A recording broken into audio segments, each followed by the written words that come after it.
welcome to Elizabeth Lee Arts. I'm Elizabeth.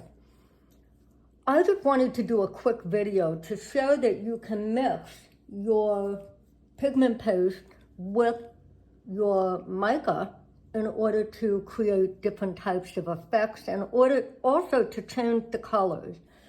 So I've already poured, this is a Lazy Susan, it's wet right now, and I poured on the base a combination of brown glitter. It's not a glitter powder, but that's just the name of it. This is from Color Passion, and it's a nice deep brown. But I wanted a little bit more of a pigment consistency in my resin, and I also wanted it to be a little bit darker. So I added some Black Passion pigment paste to it.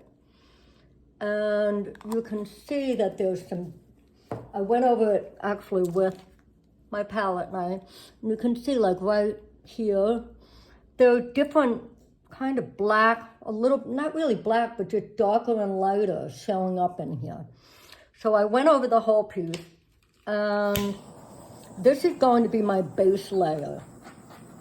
And I am pouring as if I am doing an acrylic pour, but I'm doing this with a combination of micas and pigment paste.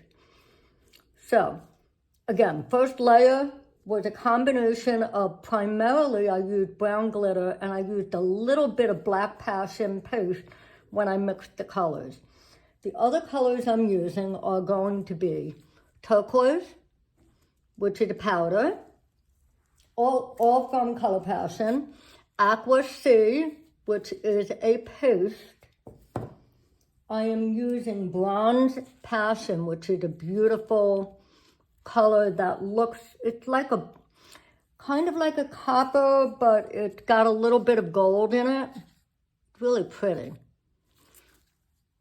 And then I am using Passion Top Cell White to get the cells. So you don't only have to use powder and paste, and if you want, you can mix your powder and paste together to create like what I just did. Going over this one more time with my heat gun to get rid of all bubbles, and I'm noticing something in here that looked kind of weird.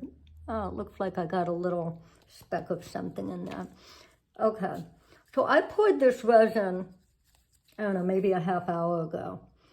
And I'm going to start with the Aqua Paste, which is the pigment paste that I mixed. I'm just going to, as if I'm doing a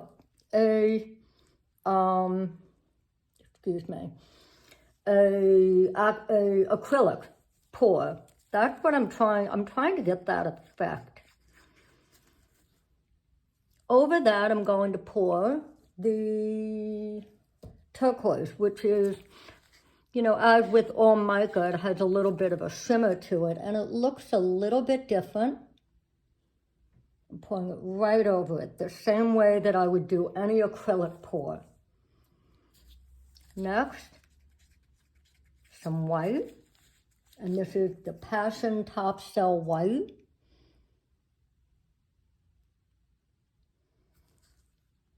I may have even done a little bit too much white. And now I'm going to do a little bit of the bronze. I'm not going to do such a thick line. And that is because whenever you use a metallic, whether it's a paste or a mica, it tends to overtake the piece. So I just want to be very careful, a thin line. And now what I do, using my torch, and I use a Butane Torch. This is a culinary torch. You can use a propane torch if you want. I just don't like using propane torches because they're just harder to control. I got some heat on there, and I love this combination of teal and brown. I'm just filling up my Butane Torch right now. I realize feels like it's empty. Hang on 1 minute and I'll be right back. Okay, my torch is good.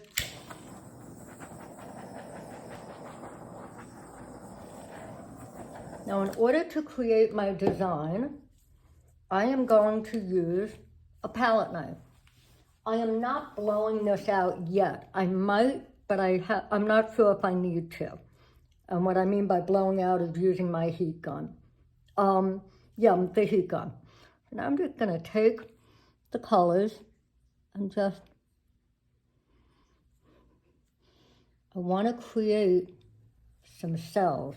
And I wipe it off on the table. Now I'm not going all the way down to the base. I'm just going lightly over the top to create those cells.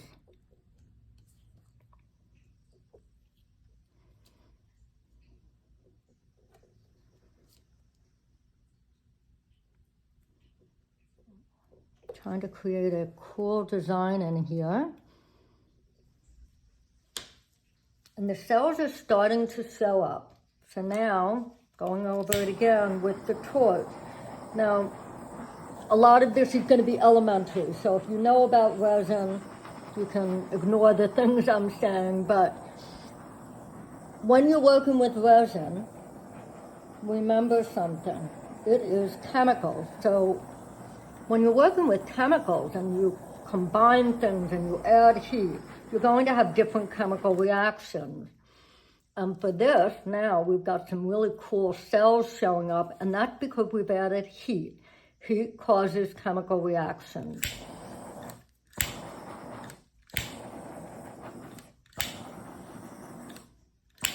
Now I'm a little nervous about using my heat gun. And the reason is when you blow on your pigment paste, it sometimes can look muddy. I'm gonna leave this for a few minutes and come back. I wanna watch the cells. You can see cells are showing up in here.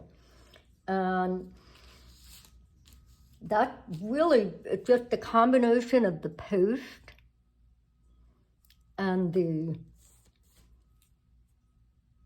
mica. You're getting some really cool cells in here. I just want to pull this out.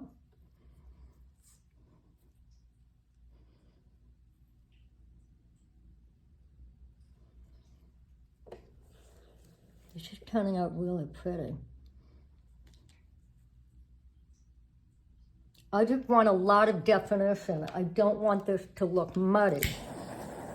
So that's why I am not adding the heat gun, because heat gun will make colors look muddy.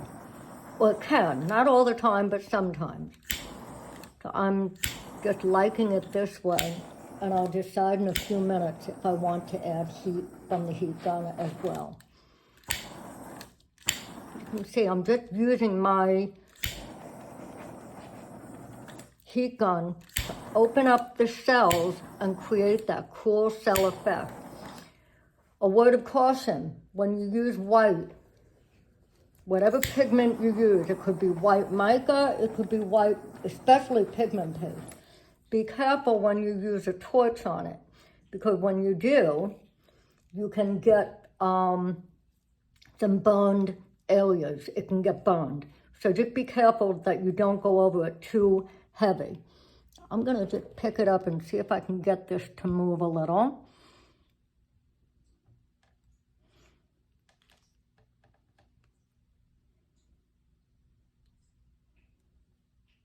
Getting a little bit of a different effect. And again, like a paint pour, I'm doing exactly what I would do with an acrylic paint pour. Trying to get some different movement going on without using a heat gun.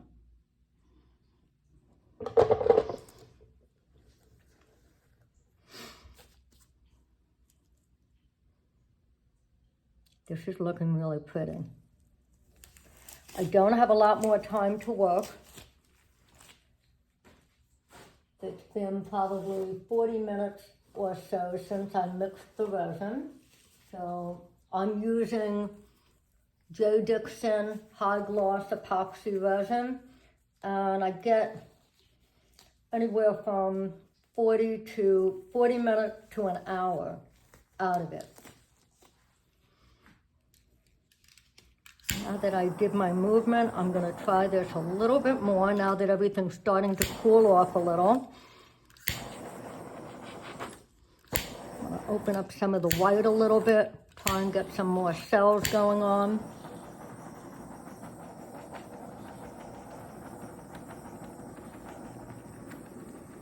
So when you're going over it with the heat, the colors from below will show up. This is really cool. I'm liking that.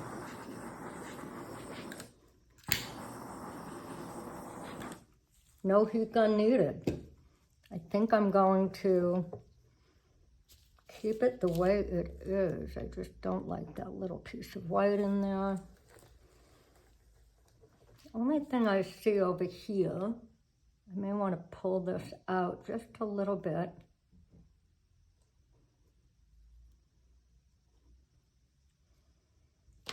See if I can get that too.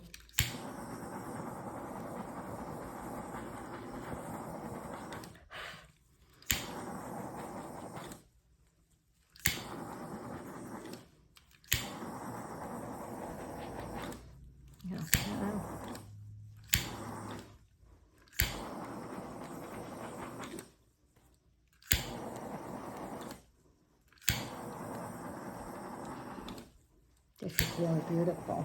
The color combination is great.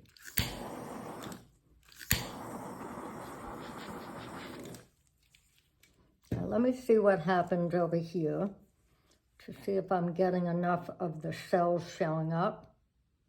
Let it cool off a little bit before I add more heat.